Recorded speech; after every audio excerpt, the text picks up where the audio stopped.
스가랴 4장 6절과 7절의 말씀입니다.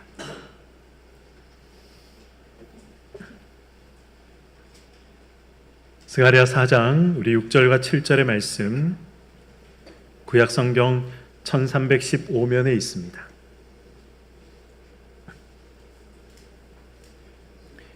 우리 6절과 7절의 말씀, 우리 두 절의 말씀이니까요. 우리 함께 합독하도록 하겠습니다. 시작. 그가 내게 대답하여 이르되 여호와께서 스룹바벨에게 하신 말씀이 이러하니라. 만군의 여호와께서 말씀하시되 이는 힘으로 되지 아니하며 능력으로 되지 아니하고 오직 나의 영으로 되느니라. 큰 산아 내가 무엇이냐? 내가 스룹바벨 앞에서 평지가 되리라. 그가 머릿돌을 내놓을 때에 우리가 외치기를 은총 은총이 그에게 있을지어다 하리라 하였고. 아멘. 네, 우리 2024년 이제 한 40여 분 정도 남았습니다. 2024년 우리 돌아보면 우리를 참 답답하게 했던 일들, 그리고 충격적인 일들, 가슴 아픈 일들, 속상한 일들, 그런 이 일들이 연이어 일어났던 것 같습니다. 국회의원들과 위정자의 모습을 보면 우리의 마음이 답답했습니다. 비상계엄의 소식을 듣고 우리는 충격을 받았습니다. 그리고 지난 주일이었죠. 179명이라는 너무나도 많은 고귀한 이 생명들이 사고 때문에 목숨을 잃었다라는 소식으로 우리는 지금도 울고 있습니다. 2025년에 우리나라가 어떨까? 많은 전문가들이 경제적으로, 정치적으로, 군사적으로 올해보다 더 암울할 것이다. 그런 예측들을 내어놓고 있습니다. 국가의 상황과 전망이 암울하다면 이 땅을 살아가는 우리의 삶도 마찬가지인 것이죠. 우리의 시민권이 하늘에 있지만 우리가 예수 그리스도를 믿고 하나님의 백성이다 라고 우리가 이야기를 하지만, 그러나 우리는 세상의 영향을, 세상의 상황에 영향을 받으며 살아갑니다. 그래서 2025년도는 우리에게 기대보다 염려와 걱정과 두려움이 더 큰 것이 사실입니다. 그래서 우리의 마음은 불안하고 우리의 마음은 답답합니다. 11월 초에 어느 새벽이었습니다. 성도들의 아픔과 어려움에 제가 할 수 있는 것이 아무것도 없어서 참 답답했습니다. 마음을 상하게 하고 아프게 하는 그러한 문제들 때문에 답답했습니다. 개인적인 문제, 성도의 문제, 교회의 문제 앞에서 아무것도 해결할 수 없는 저의 이 무능함이 너무나도 답답했습니다. 그날 새벽 기도하시는 분들이 다 돌아가신 후에 하나님 앞에 소리라도 질러봐야겠다 싶어서, 그래서 하나님이라고 외치는데 그 한마디 외치고 난 후에 하염없이 눈물이 흘렀습니다. 한참을 그렇게 울었던 것 같습니다. 그러다가 제 마음 속에 하나님이 주신 말씀이 있습니다.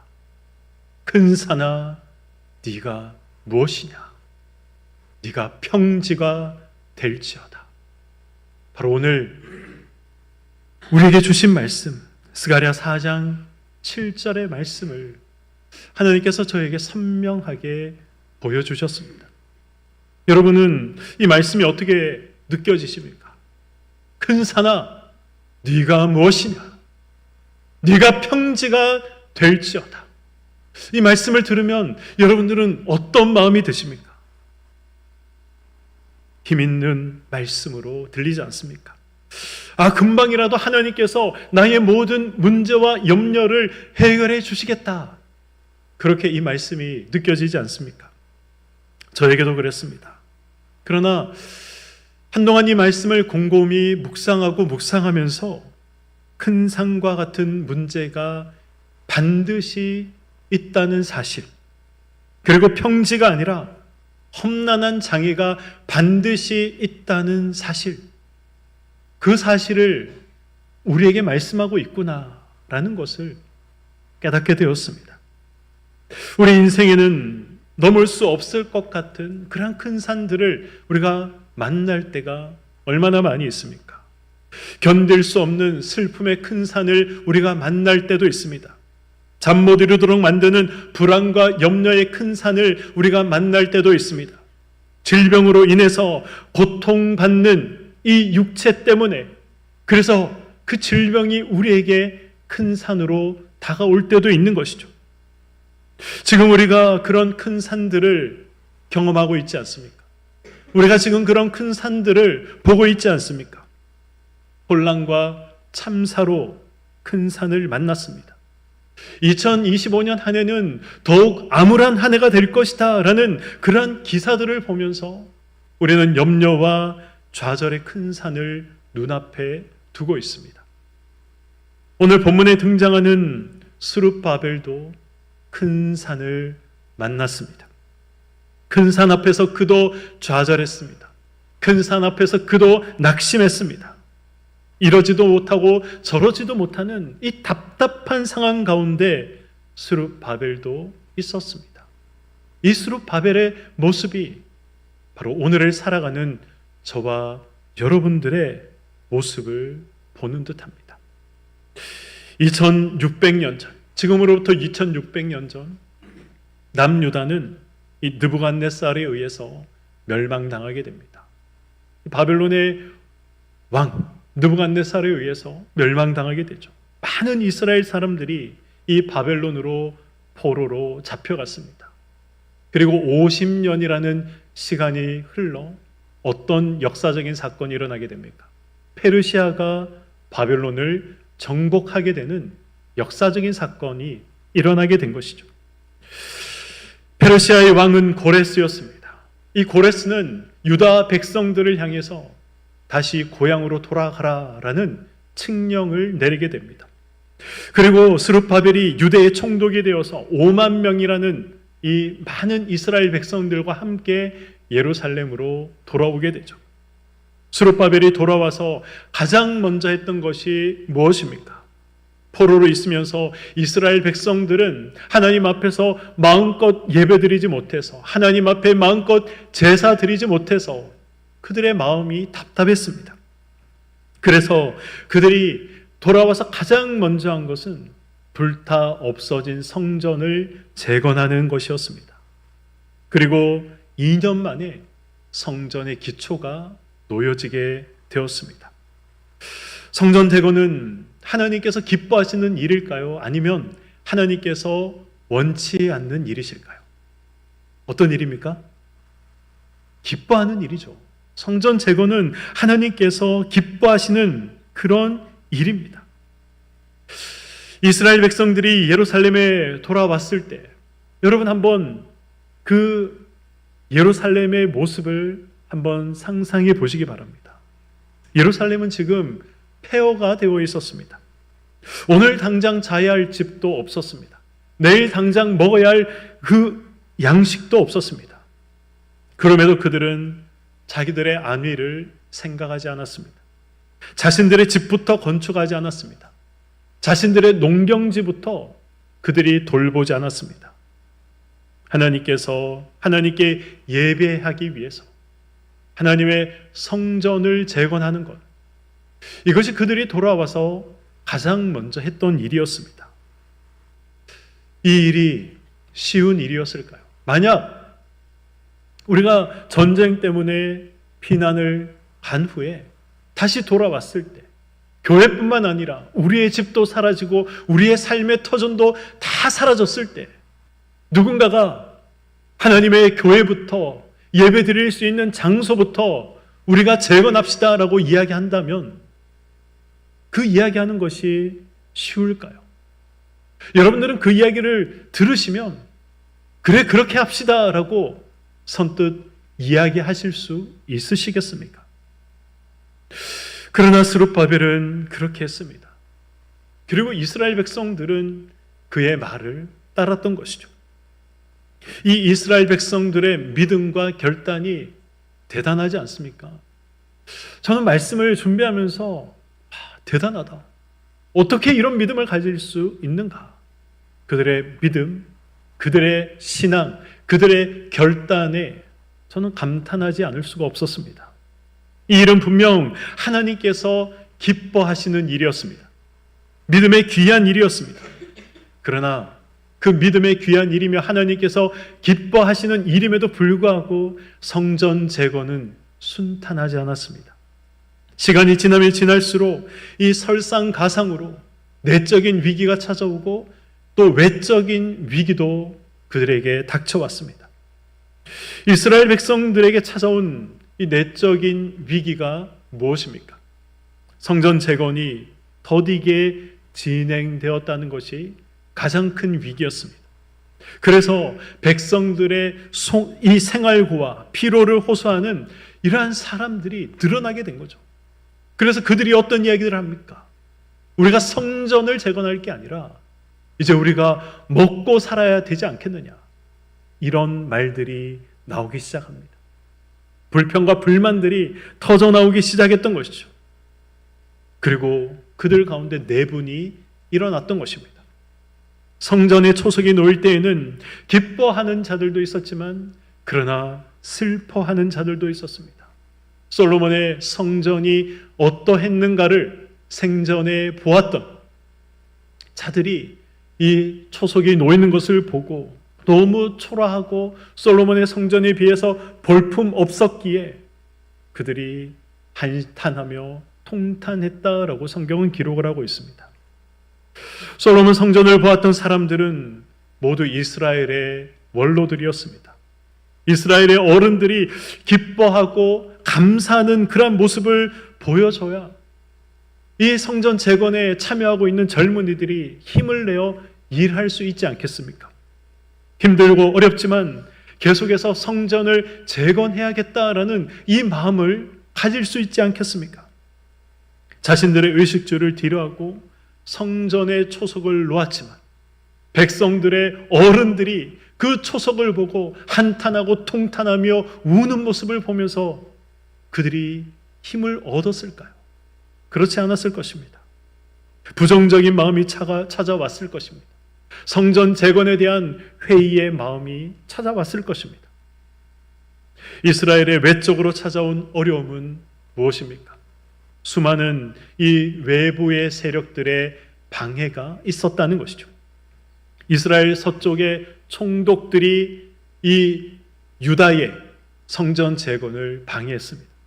북쪽에 살고 있던 사마리아 사람들이 그들의 성전 재건을 방해했습니다. 아닥사스다 왕에게 조소를 올려서 성전 재건이 중단되도록 만들어버렸습니다. 내적인 분열은 계속되었고 외적인 어려움도 끊임없이 찾아왔습니다.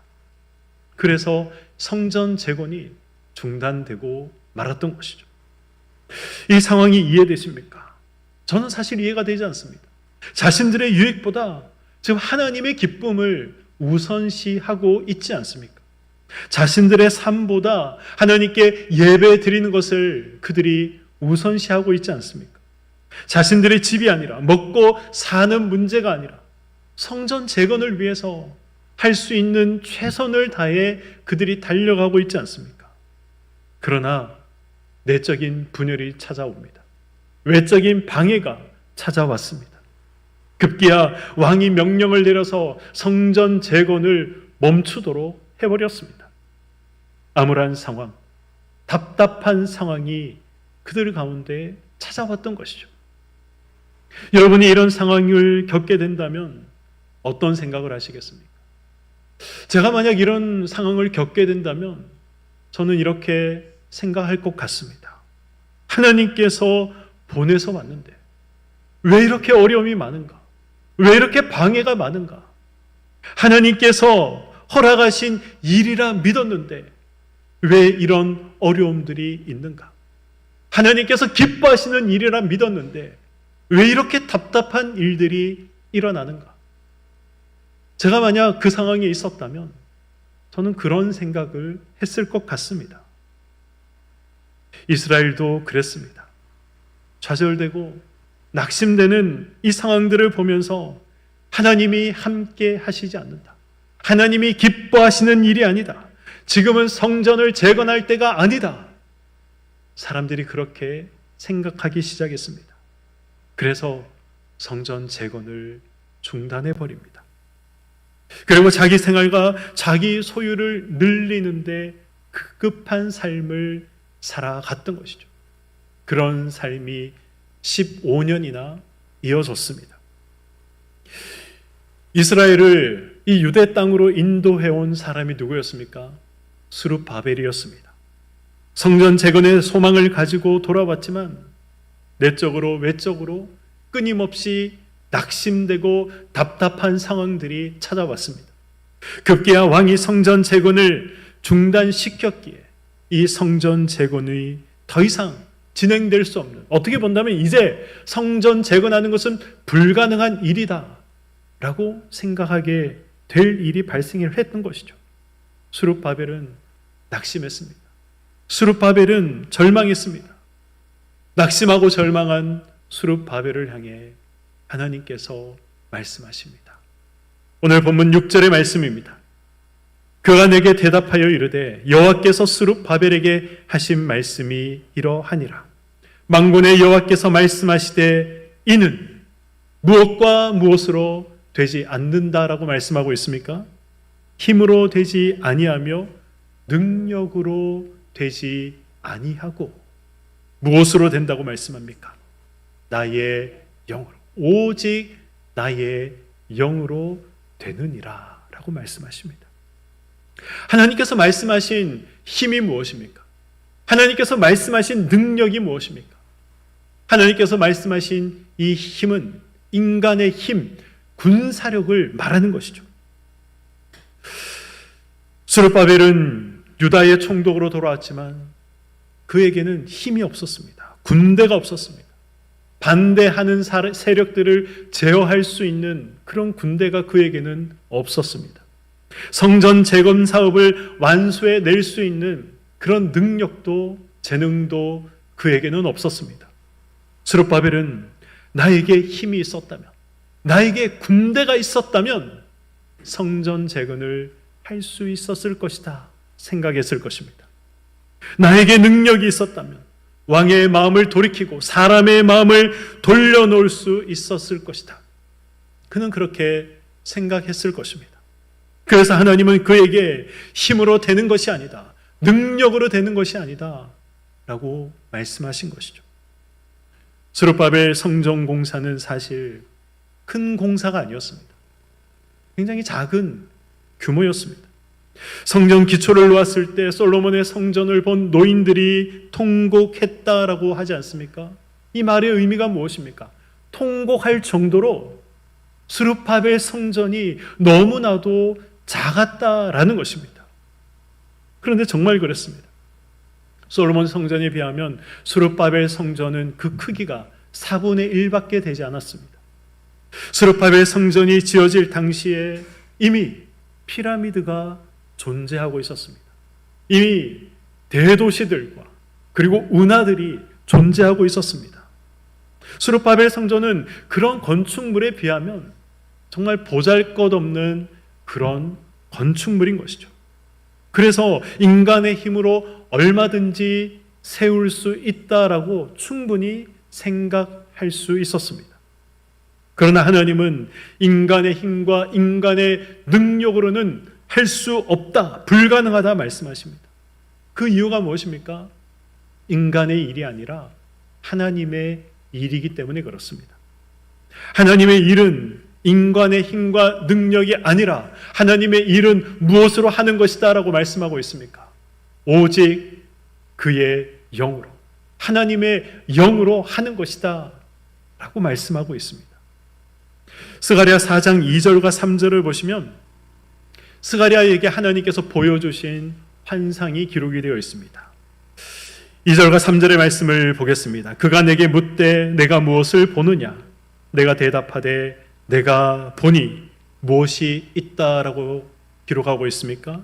순금 등잔대가 있는데 그 위에는 기름 그릇이 있고 또 그 기름 그릇 위에 7 등잔이 있으며 그 기름 그릇 위에 있는 등잔을 위에서 7 관이 있고 그 등잔대 곁에 무엇이 있다고 합니까?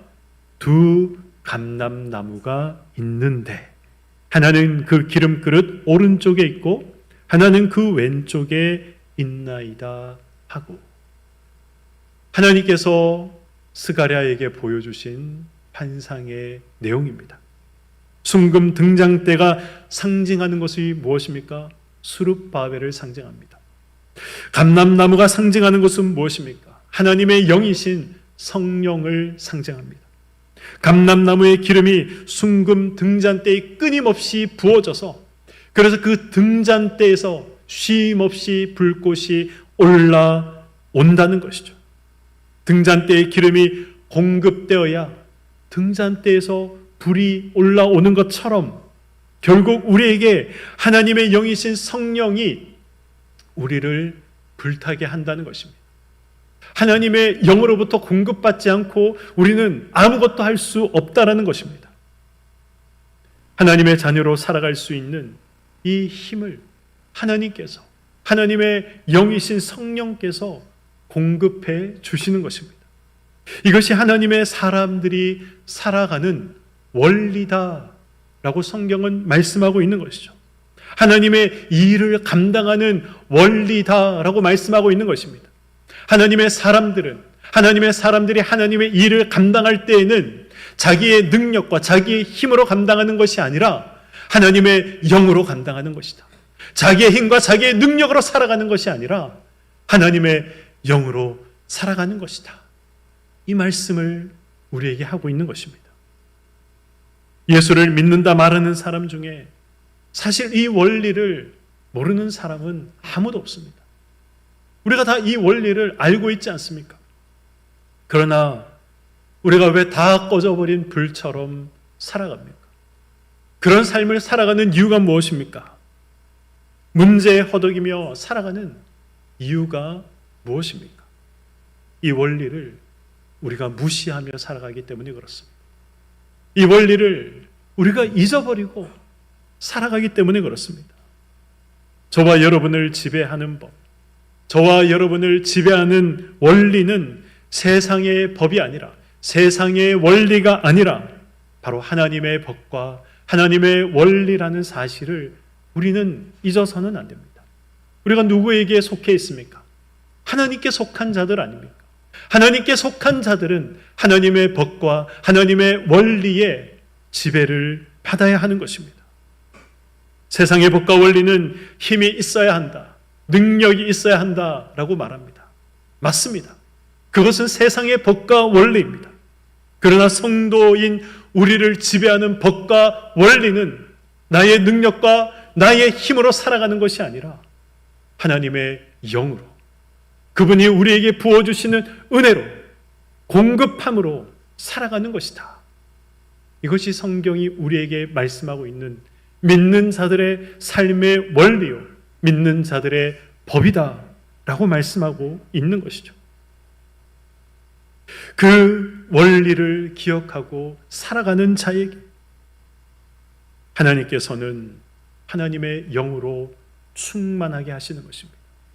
하나님의 영으로 충만하게 되면 어떤 일이 일어납니까?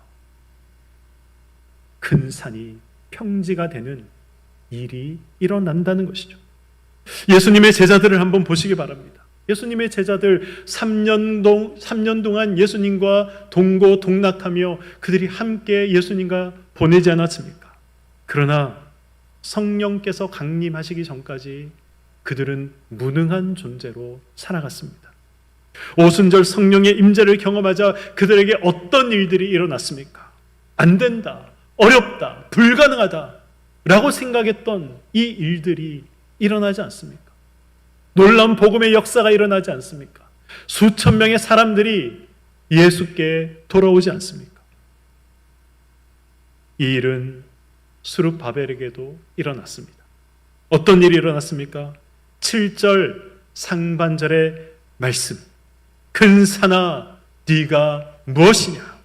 네가 수룹바벨 앞에서 평지가 되리라. 아멘.